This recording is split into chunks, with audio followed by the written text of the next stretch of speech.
What up, ladies and gentlemen? It's Mr. Haddock here, and what a great day to learn some science. Today we're covering lesson 4.3, the respiratory system. So please make sure you have out your online notebook and you're ready to take some notes. Respiratory introduction. Let's start off with the basics of the respiratory system. This is the body system that functions to get oxygen from the environment and remove carbon dioxide and other waste products from our body. The way we get oxygen from our environment and remove carbon dioxide is through a mechanical movement, and we use our lungs to transport the air in and expel it out. The reason why we need oxygen is because it is used in chemical reactions within cells to release energy. Specifically within cells, it's used in the mitochondria.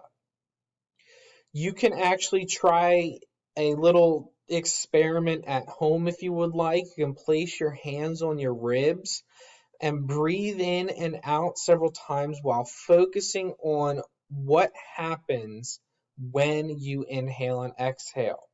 What do you seem to notice happens as you are deeply thinking about you inhaling and exhaling? Now, let's take a look at exchanging oxygen and carbon dioxide within our body. We obviously know that humans need oxygen to survive, as well as many other organisms. The air that we breathe in enters our body when we inhale. About 21% of the air that we breathe in is oxygen, while less than 1% of the air that we breathe in is carbon dioxide. You should remember those numbers roughly from, or they should sound familiar from the layers of the atmosphere when we were talking about those.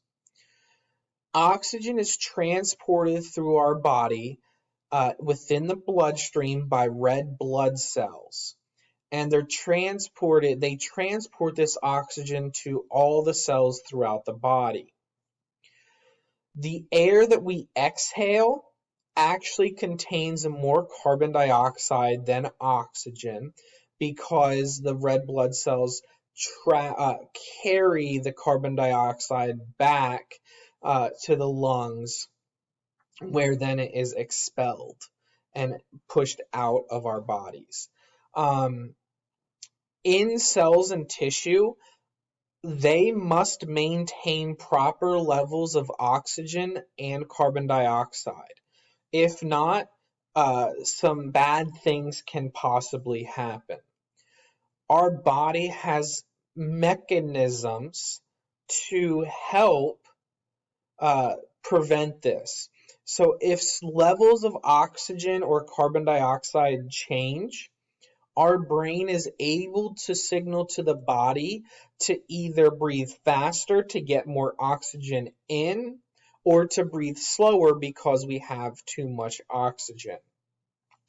Now over to the right, you can see the process of how oxygen or carbon dioxide is absorbed through the cell walls and given to the red blood cells. As well as underneath that, you can see the process of homeostasis and how it maintains the proper level of carbon dioxide and oxygen within our body for our cells to thrive and do their daily functions. We will talk a little bit more about what homeostasis is later in this unit, but just know homeostasis is a fancy term for how organisms balance chemicals and molecules within the body, making sure that there's not too much of anything and that they have the right amount. So breathing is a perfect example. there are many other examples that we'll talk about later with regards to homeostasis and how we use it. We'll bring up the example of body temperature. What does our body do if we get too hot or too cold? Those are all going to help us understand homeostasis a little bit better. The next thing I want to talk about with regards to the respiratory system is what happens on a cellular level, which is called cellular respiration.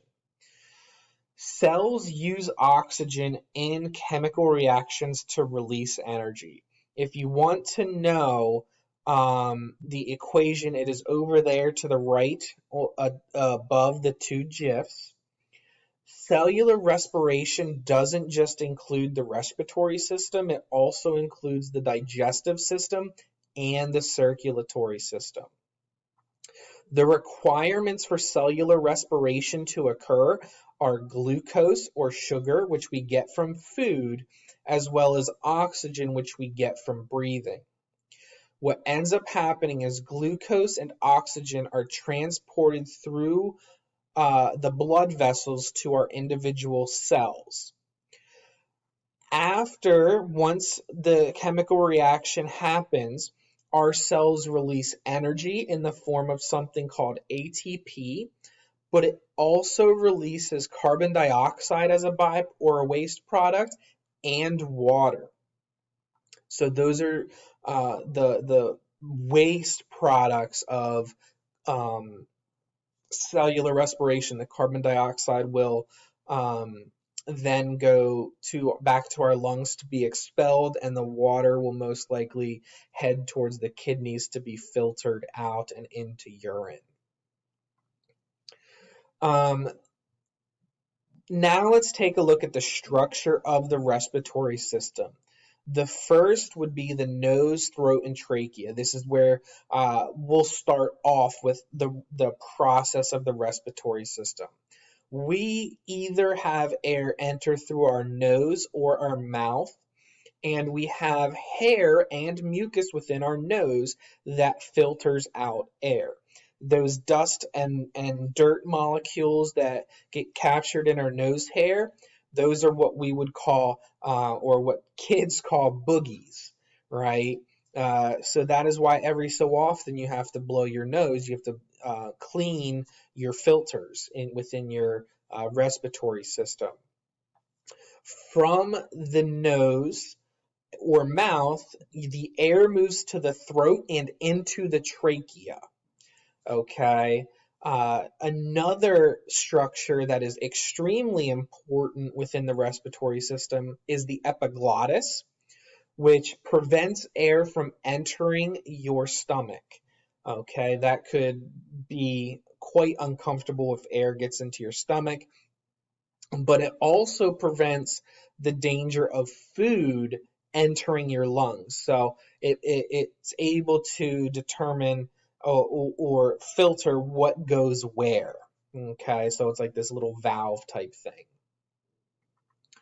The next structure that I want to talk about is probably the one that you know the most about, which is your lungs. These are two large organs on either side of the heart.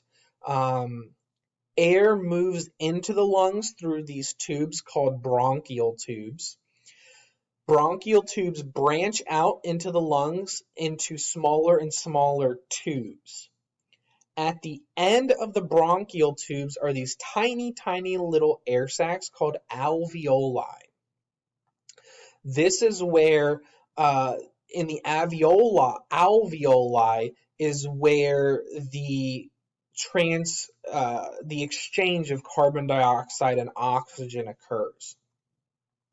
Air passes through a thin wall of the alveoli and is dissolved into the blood. Okay. I will tell you that it is a very thin wall that they are dissolved through. It's roughly 1 cell thick. Okay. And just to put that in perspective, the thickness of a piece of paper is extremely astronomically larger than the thickness of this wall. As that carbon, or as that oxygen is being dissolved through the alveoli wall, carbon dioxide and other waste products from the blood are then being passed back to the alveoli to then be expelled or breathed out. You can see a pair of healthy lungs being blown up in the GIF as in the top left.